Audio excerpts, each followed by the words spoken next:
15 जानेवारीला होऊ घातलेल्या महानगरपालिकेच्या निवडणुकीला आता फक्त 12 दिवस शिल्लक राहिलेले आहेत. नामांकन अर्ज भरल्याच्या शेवटच्या दिवशी सर्व उमेदवाराला मतदार यादी दिल्या जाते. आतापर्यंतचा तो प्रघात राहिलेला आहे.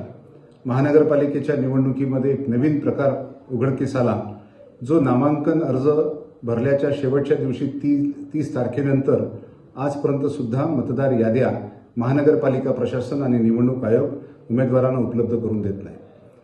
सर्वच राजकीय पक्षाच्या उमेदवारांना निशुल्क मतदार याद्या देणं अपेक्षित असताना त्या मतदार याद्यासाठी 10,000 हजार रुपयाची किंमत महानगरपालिका प्रशासनानं आणि निवडणूक आयोगानं या दरपत्रकाच्या माध्यमातून लावलेली आहे.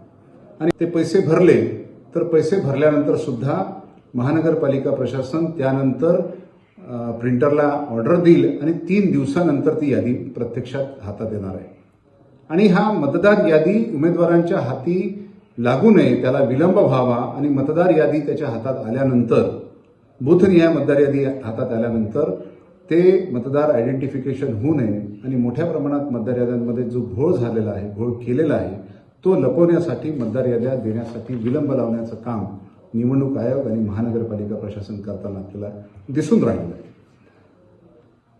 झाली पाहिजे, पारदर्शी झाली पाहिजे.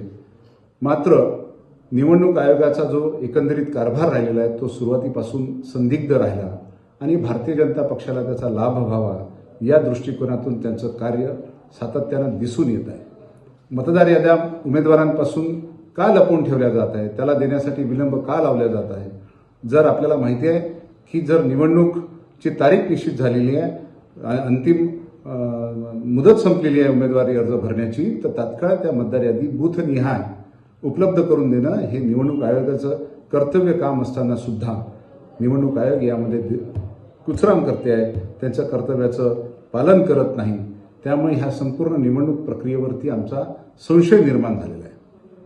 यांना येनकेन प्रकारे भारतीय जनता पक्षाला प्रत्यक्ष अप्रत्यक्षरित्या फायदा पोहोचवण्यासाठी या मतदार याद्या देण्यासाठी ते विलंब लावतं असा आमचा स्पष्ट आरोप आहे.